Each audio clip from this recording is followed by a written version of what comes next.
नमः संस्कृताय कक्षा 8 के मेरे प्यारे विद्यार्थियों, बहुत बहुत स्वागत है आप लोगों का आज के इसमें नए वीडियो में। मेरे प्यारे विद्यार्थियों, आज हम लोग पाठ 5 की बात करेंगे। प्यारे विद्यार्थियों, पीटी नियतकालिक परीक्षा में हमारा जो पाठ्यक्रम था पाठ 1 से 3 उसकी चर्चा बृहद हुई। उसके बाद हम लोगों ने पाठ 4 पर बात किया। ऑनलाइन क्लास भी पाठ 4 का हुआ और अभ्यास कार्य और यूट्यूब पर भी हमने आपको पढ़ाया।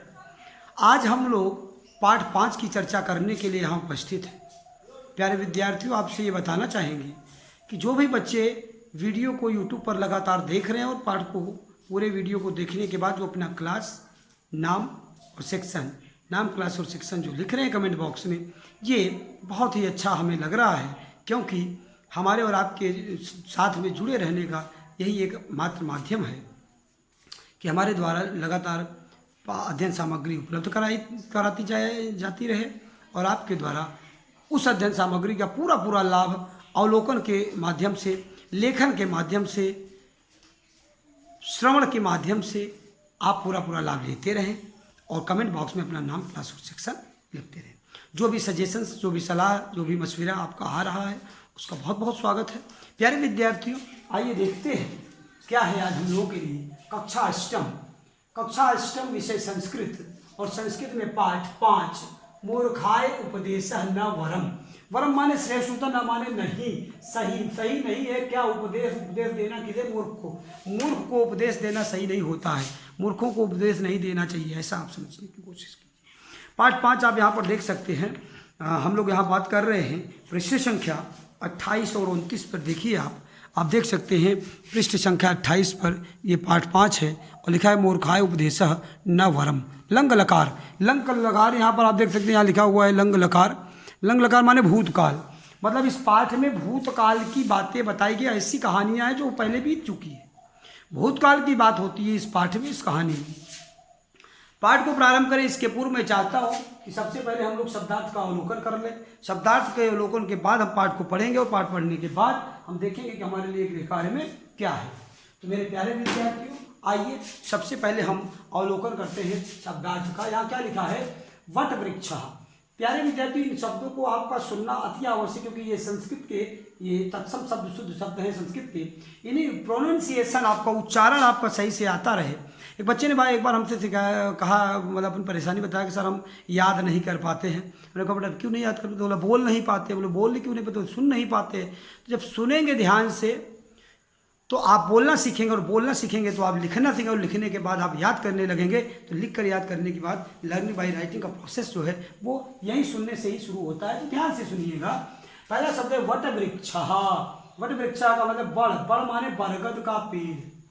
परिश्रमेण क्या शब्द है? परिश्रमेण, मेहनत से। देन है वायुना। वायु होता है माने हवा, वायुना माने हवा से। कंपितः माने कांपता हुआ, शब्द है कंपितः माने कांपता हुआ। निदान क्या शब्द है? निदान माने घोषले। अर्चयन शब्द क्या है? अर्चयन माने बनाए। इतस्ततः माने इधर उधर। देन है सुखेन माने सुख से या सुख पूर्वक, दोनों होता है। सुखेन के 2 अर्थ हैं। प्यारे विद्यार्थी यहाँ देख सकते हैं सुखेन शब्द के कितने अर्थ हैं? सुखेन शब्द के 2 अर्थ हैं। एक तो है सुख से और दूसरा है, तो ये है सुखेन माने सुख से। और दिन है वृष्टि। शब्द क्या है? वृष्टि माने बरसात। आर्द्र होना माने गीला होना, आर्द्र माने गीला। दुखीना शब्द का अर्थ है दुखी, आप समझ भी सकते हैं। नेक्स्ट माय डियर स्टूडेंट, अगले जो और भी जो शब्दार्थ है वो देखेंगे।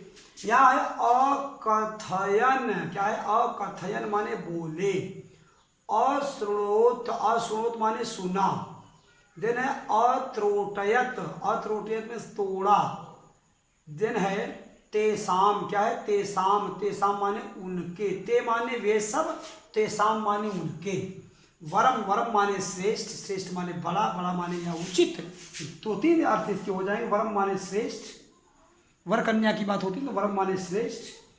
वरम माने उचित भी है तो उचित के अर्थ लिख लीजिए। मूर्ख को उपदेश देना उचित नहीं होता, सही भी ले लीजिए, वर्ब माने सही भी होता है, तो मूर्ख को उपदेश देना सही नहीं होता, ये है। देन ये पाठ के जो कुछ माने अतिरिक्त शब्दार्थों को भी यहाँ लिखा, उसको भी देख लेंगे। सामान्य वह पुलिंग है, पुलिंग के लिए अगर सा का प्रयोग सा बालक गच्छति तो वो बालक जाता है, तो अगर ये कह रहे हैं तो यहाँ पुलिंग के लिए हो जाएगा। लेकिन सा बालिका तो ये वह होगा, लेकिन कैसा होगा, स्त्रीलिंग है सा, तो सह, सह माने साथ, सह साथ, सह माने साथ।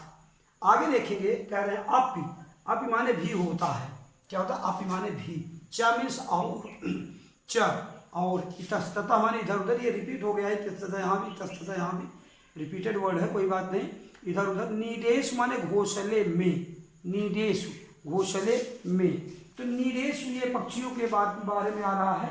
खगेश नीडेश, तो पक्षियों के संबंध में है, इसको आप समझने की कोशिश करेंगे प्यारे विद्यार्थी। ये रहा पूरा का पूरा शब्दार्थ। आइए पाठ पर चर्चा करते हैं। पृष्ठ संख्या 28 पर हम लोग चर्चा कर रहे हैं। यहाँ कह रहे हैं, यहाँ एक मित्र है दिनेश और दूसरा है मनु। दिनेश और मनु की आपस में बातचीत हो रही है, कहानी है। देखिए, ये दिनेश कह रहा है, दिनेश कह रहा है मित्र, हे मित्र, ये संबोधक का चिन्ह है, तो हे इसको संबोधक चिन्ह के आधार पर लेते हैं। दिनेश कह रहा है, हे मित्र, हे मित्र, तब हंसते, मतलब दिनेश किसी से पूछ रहा है, आस्किंग क्वेश्चन, किससे, मनु से पूछ रहा है। क्या कर रहा है दिनेश की, हे मित्र, मित्र, तब हंसते, कस्य, कस्य माने किसकी, पुस्तकम पुस्तक, हस्ते माने है, तब हंसते तुम्हारे हाथ में किसकी पुस्तक है या कौन सी पुस्तक है। मनु कहता है, ये तत् पुस्तकम तो पंचतंत्र, यह पुस्तक तो पंचतंत्र कथा नाम संग्रह, पंचतंत्र की कहानियों का संग्रह, अस्ति माने है, ये किताब क्या है, पंचतंत्र की कहानियों का संग्रह है। अहम कथामि स्मरामि, मैं कथन कहानी, अहम कथाम माने मैं कथा या कहानी, स्टोरी, स्मराम माने सुनना चाहता हूँ। दिनेश कहता है, का कथा, कैसी कथा, अहमपि श्रोतुम इच्छामि, मैंने सुना है, इसने कहा मन ने। अब कह रहा है कि दिनेश का कथा माने कौन सी कथा, अहमपि श्रोताम इच्छामि, मैं भी सुनने की इच्छा रखता हूँ या मैं भी सुनना चाहता हूँ। मन कहता है, सुन तावत, तो फिर सुनो। एक विशाल वट वृक्ष है आसीत, ये लंगलकार है, भूतकाल की बात है, पूरी कहानी भूतकाल में है, बीती हुई बात की चर्चा है। फिर एक विशाल वट वृक्ष है आसीत, एक बहुत बड़ा बड़ या बरगद का पेड़ था। वृक्षे अनेके खगा है आसन, वृक्ष पर बहुत से पक्षी रहा करते थे। ते निवासाय परिश्रमेण, वे रहते हुए मेहनत के साथ, परिश्रमेण माने मेहनत के साथ, निदान अर्चयन, घोंसला बनाए, वो वहाँ रहते हुए परिश्रम करके घोंसला बनाए, किस पर, पेड़ पर। तेषु नीडेषु च ते सुखेन वसंती अस्म, उन घोंसलों में वे सुखपूर्वक रह रहे थे। तब क्या हुआ, तत्र वृक्षे, उसी वृक्ष पर, उसी पेड़ पर, एक वानर है अपि आगच्छत, एक बंदर, अपि माने भी, यहाँ देख लीजिए भी लिखा हुआ है, एक बंदर भी आगच्छत माने आ जाता है। स इतस्ततः कुर्दति, वह इतस्ततः माने इधर उधर कूदता है, कुर्दत कूदता है। फलान माने फल, च माने और फल भी, भक्षेत माने खाता है, तो ये वह इधर उधर कूदता है और फल भी खाता है। अब देखिए क्या होता है, वर्षा काले निरंतरम वृष्टि है, बहुत कुछ समय के बाद, निरंतरम माने लगातार, तो वर्षा काले निरंतरम, वर्षा के काल में, बरसात के समय में लगातार वृष्टि है, बहुत माने लगातार बरसात, पानी बरस रहा था। तब क्या हुआ, अतः सर्वत्र जलमेव आसीत, इसके कारण चारों तरफ जल ही जल हो गया, सब जलमय हो गया। आगे कह रहे हैं, स वानरः जलेन आर्द्रः अभवत्, आर्द्रः माने होता है गीला, तो स वानरः जलेन आर्द्रः अभवत्, वह बंदर जो है जल से क्या हो गया, गीला हो गया, भीग गया। शीतलः वायु बहुत यस्म, ठंडी हवा भी बह रही थी। अतः वानरः तेन वायुना कंपितः अभवत्, इसलिए वह बंदर तेन वायुना, उस हवा से कंपितः अभवत् माने कांप रहा था। दुखितम वानरम दृष्ट्वा ते खगाः, बंदर को दुखी देखकर वे पक्षी, ते माने वे सब, स माने वह, तौ माने वे दोनों, ते माने वे सब, तो कह रहे हैं कि दुखितम वानरम दृष्ट्वा, दुखी बंदर को या बंदर को दुखी देखकर, ते खगाः वे पक्षी, आप माने भी दुखी न है, वो भी पक्षी भी दुखी हो जाते हैं, भाई सहृदय के मन में जो दयालु हृदय का व्यक्ति है वो किसी के दुख को देखकर वो भी दुखी हो जाता है। यही स्थिति होती है पक्षियों के साथ। बंदर को दुखी देखकर वो भी दुखी हो जाते हैं। बंदर क्यों दुखी था? क्योंकि लगातार बारिश हो रही थी और चारों तरफ पानी ही पानी था और उसमें हवा भी चल रही थी, तो उसको ठंड लग रही थी, इसलिए वो दुखी था। ते तम वानरम अकथयन, उन पक्षियों ने उस बंदर से कहा, क्या कहा? भो मित्र, हे मित्र, तम कथयम स्वगृहस्य निर्माणम न को अकरोह। त्वम कथयम, तुमने क्यों नहीं स्वगृहस्य माने अपने घर का निर्माणम न अकोरह, आपने अपने घर का निर्माण क्यों नहीं करा? पश्य माने देखो, वयम परिश्रमेण हम लोगों ने परिश्रम करके नीडानि रचित्वा, क्या किए हैं? घोंसला बनाए हैं। अधुना सुखेन वसामः, और आज सुखपूर्वक रह रहे हैं। दुष्टः वानरः खगानाम वचनान अश्नोत, दुष्ट बंदर ने, शरारती बंदर ने पक्षियों की बात को सुना। सह अचिंतयत, वो सोचता है। कौन सोचता है? बंदर सोचता है। क्या सोचता है? इधर से देख लो। कह रहा है कि सह अचिंतयत माने वह सोचता है, यत एते खगाः, अगर ये पक्षी मम उपहासम कुर्वन्ते, शायद ये पक्षी मेरा उपहास करे, मेरा मजाक उड़ा रहे हैं। इत चिंतित्वा, ऐसा सोचकर क्या करता है? इत चिंतित्वा, ऐसा सोचकर क्रोधेन खगानाम नीडानि अत्रोटयत, गुस्से के कारण, क्रोध के कारण, खगानाम नीडानि माने खगानाम माने पक्षियों के, नीडानि माने घोंसलों को, अत्रोटयत माने तोड़ डाला। किसने तोड़ डाला? बंदर ने। क्यों तोड़ डाला? पक्षियों ने केवल इतना कहा था कि हे मित्र, आपने मेहनत करके अपना घोंसला, अपना घर क्यों नहीं बनाया? देखिए हम लोगों ने परिश्रम करके बनाया था, आज हम लोग सुखपूर्वक हैं और आप भीग रहे हो। इतना कहते गुस्सा हो गया, उसको लगा कि हमारे मजाक ले रहे हैं, और सारे जो है पक्षियों के घोंसलों को क्या क्या तोड़ डाला। अनेन तेषाम अंडान वृक्षस्य अधः अपतन, ध्यान से सुनना मेरे प्यारे विद्यार्थी। करें अनेन तेषाम, उनमें से बहुत से अंडान माने अंडे, वृक्षस्य माने वृक्ष के, अधः माने नीचे, अपतत माने नीचे गिर जाते हैं। अधा माने नीचे, अपतन माने गिर जाते हैं।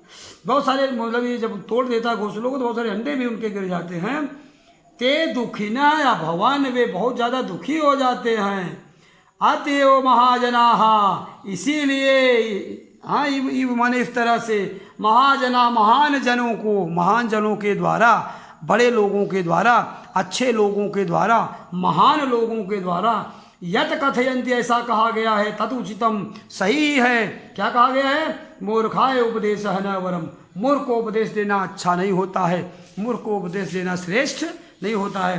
पाठ यहाँ पर आपका पूरा हो जाता है, लेकिन मेरे प्यारे विद्यार्थियों, बात ध्यान देना है।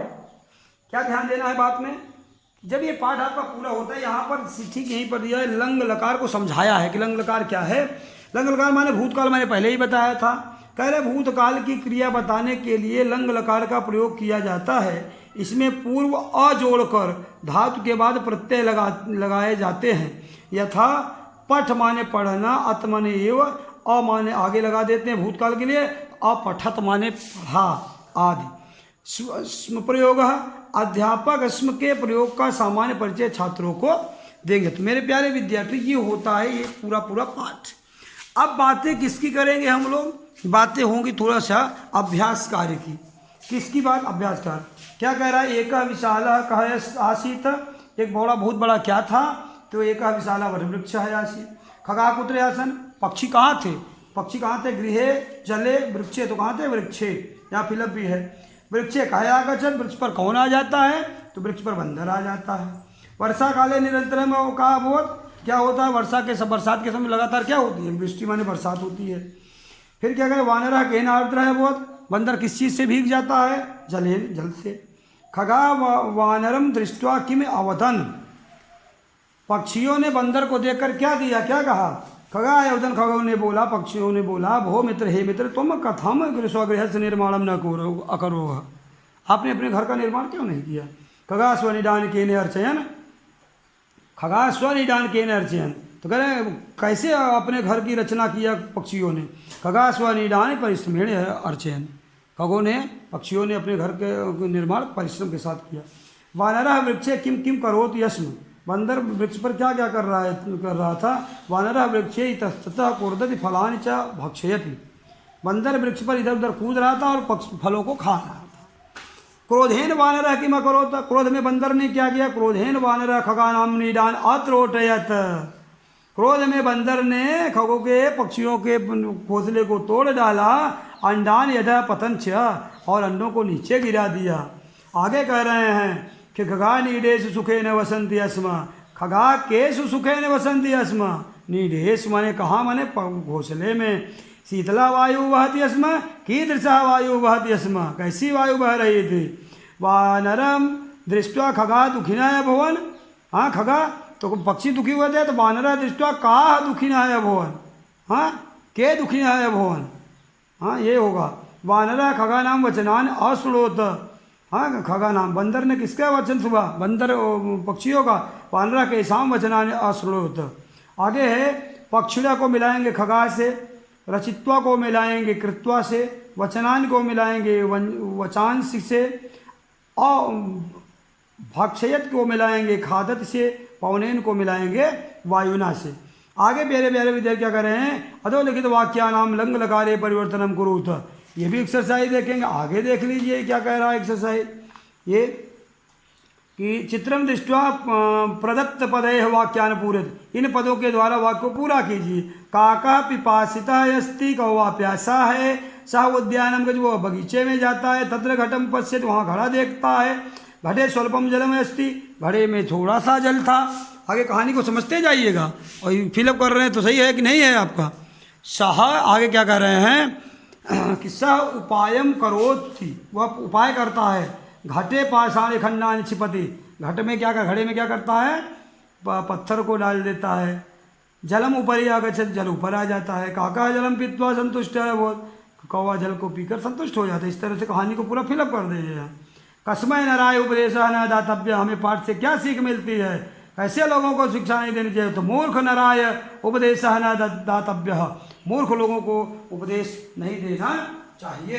क्या कह रहे हैं आगे, केवल आनंदाय, केवल आनंद के लिए आपको यहाँ एक श्लोक लिखा हुआ है, उसको देखेंगे। मूर्खाय उपदेशेन तस्य क्रोधो विवर्धते, मूर्ख को उपदेश देने से उसका क्रोध बढ़ता है। क्रोधेन कपिना नीडम, जैसे क्रोध में किसने, कोपिना माने बंदर ने, नीडम कृतम नष्टम ही पक्षीणाम, पक्षियों के घोंसले को जैसे बंदर ने नष्ट कर दिया, उसी तरह से मूर्ख को उपदेश देने से उसका क्रोध बढ़ता है। इसलिए मूर्खों को उपदेश नहीं देना चाहिए। मेरे प्यारे विद्यार्थियों, मुझे आशा है, विश्वास है कि आप लोगों में से कोई मूर्ख नहीं है। इसलिए मैं बुद्धिमानों को निर्देश दे रहा हूँ कि पाठ को आप 2 बार 3 बार 4 बार अच्छे से सुनिएगा, पढ़िएगा। जो भी आपको स्टडी मटेरियल PDF में उपलब्ध कराया जाएगा वो पूरा लिखिएगा, किताब को फिलअप करिएगा। आज पाठ हमारा 5 लेसन नंबर 5 कंप्लीट होता है।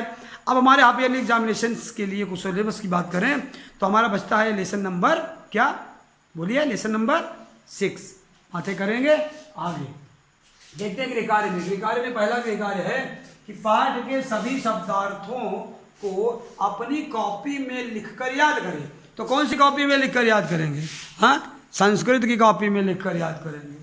पाठ के सभी शब्दार्थों को हाँ लिखेंगे अपनी कॉपी में, मतलब संस्कृत की कॉपी में लिखकर याद करें। जिस तरह सभी अभ्यास कार्यों तथा प्रश्नोत्तरों को लिखकर याद करें तथा उचित चित्र भी बनाएं। पूरे पाठ का अवलोकन करिएगा, किताब में भी देखिएगा पेज नंबर 28 से लेकर 30-32 तक, उसको भी देखिएगा। उसके बाद आप अपने मन से भी कल्पना करिएगा कि और भी कैसे चित्र यहाँ पर हो सकते हैं। आवश्यक चित्रों को अपनी अभ्यास कॉपी में जरूर बनाइएगा प्यारे विद्यार्थियों। कब, प्रश्नोत्तर शब्दार्थ लिखने के बाद या उसी दरमियान बीच में भी कहीं भी बना सकते हैं।